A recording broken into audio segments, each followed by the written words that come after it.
أطباء الترشيح مو بشر عاديين.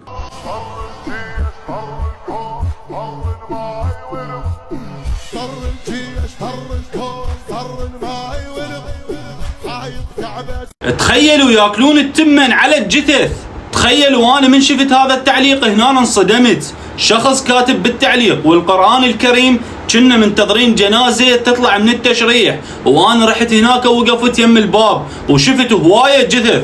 تخيل الصدمة مو هنا، الصدمة اطباء التشريح واقفين يم الجثث وجاي ياكلون تمن وفاصوليا.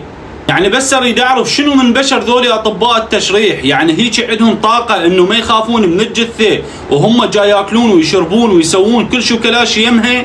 انا هنا راح انصدم. تخيلوا اطباء الترشيح ما يخافون نهائيا من اي جثة كائنا من كان، اي جثة ما يخافون من يمها. اريد اعرف شنو من طاقة شايلين. الله يساعدكم.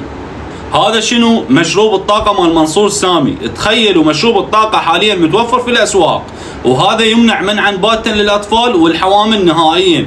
تخيلوا هذا مشروب الطاقة مال منصور سامي بجوائز سيارة وبيت وايفون، كل هذا وبعد شو تريدون؟